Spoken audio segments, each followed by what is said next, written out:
I froze mid-step when she said it. Honey, from now on, intimacy once a month only. The words were flat, like a business decision, not a confession between two people who had once sworn to love each other with their whole bodies and souls. At first, I thought I'd misheard her. The hum of the refrigerator, the faint sound of cars rolling past the house, the weight of silence pressing against the walls. It all made her words seem unreal. But she was looking at me across the kitchen table, her face calm, her voice steady, as if she had just reminded me to take the trash out. My chest tightened. What did you just say? Her eyes flickered just for a second, then steadied. I need space. Balance. Once a month is enough. For me. Enough. That word rattled in my skull like broken glass. I stared at her, trying to recognize the woman in front of me. The same woman I had held on our wedding night, who had once pulled me close in the middle of crowded rooms, who used to laugh when I couldn't keep my hands off her. Now she was speaking like intimacy was a chore on a checklist. I laughed bitter and sharp. So that's it? A monthly appointment? Like a dentist visit? Don't be dramatic, she said, her voice calm, almost rehearsed. Dramatic? My skin burned. We're married. This is not. I stopped, swallowed hard, my throat dry. This isn't marriage. She lifted her hand like she was smoothing the air between us. Calm down. I just need. And I snapped. Then I need a divorce. The words tumbled out before I even realized I'd said them. They hung in the air, heavy and dangerous. For a moment, she froze, her lips parting, eyes widening like I had just torn open a curtain she'd carefully pinned shut. Then came her response. Soft, slow, calculated. Hey, calm down. I need you to understand. Understand what?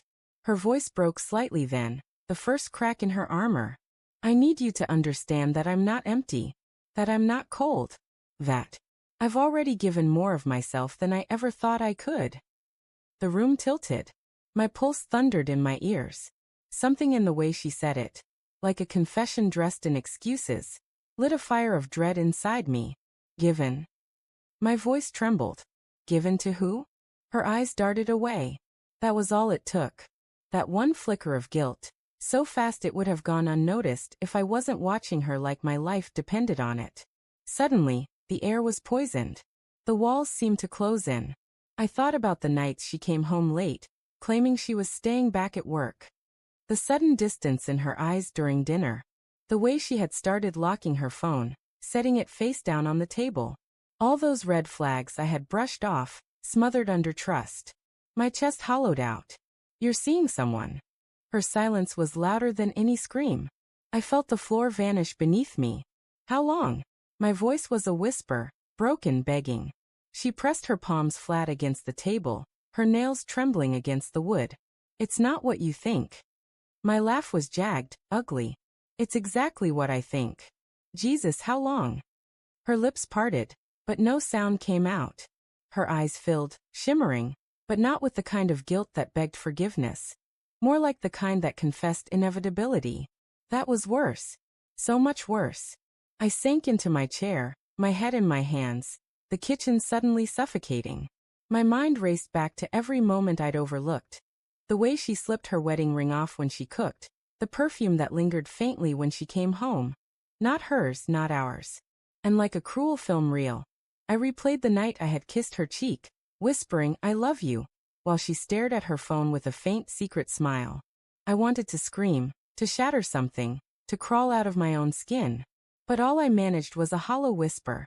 Why? Her voice cracked then, barely holding together. Because I felt alive again. Wanted. Not invisible. The words carved into me. Invisible. Was that what I had made her feel? Was my love not enough? Or had she simply stopped wanting it? I stood, pacing the kitchen, gripping the edge of the counter until my knuckles ached. The tiled floor felt like ice under my bare feet. My reflection in the window looked foreign. Eyes wide, jaw clenched, a man I barely recognized. You could have told me, I said finally, my voice breaking. You could have screamed, cried, begged for more.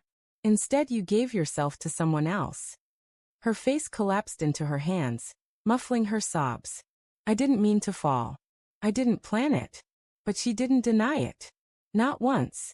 I stared at her, this woman I had built a life with, this woman I thought I knew down to her bones, and realized she was already gone. Gone long before tonight. The clock on the wall ticked, cruel and steady, each second cutting into the silence like a blade. I thought about the vows we made, the years we spent, the home we built. I thought about how easily it all unraveled with a single sentence across a kitchen table. And in that moment, I understood the worst kind of betrayal isn't when someone leaves. It's when they stay, but their heart belongs elsewhere. I took a deep breath, my chest heavy as stone. Then it's over. Her sob caught in her throat. She lifted her head, mascara streaking her cheeks, eyes wide with something between regret and fear. Don't say that, she whispered. Please. We can fix this. I shook my head slowly, tears burning my eyes. You broke something that doesn't mend. She reached for me then, desperate, but I stepped back. Her hand hovered in the air between us, trembling, before falling to her lap. For a long time, neither of us moved. The house felt hollow, like the echo of love that had already died. I finally walked out of the kitchen, my footsteps heavy, every step pulling me further from the life I thought I had. As I reached the doorway, I looked back one last time.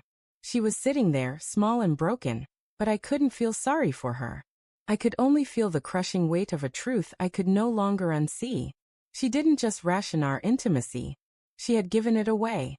And all I could think, as the door closed behind me, was how a single night, a single sentence, had burned my marriage to ash.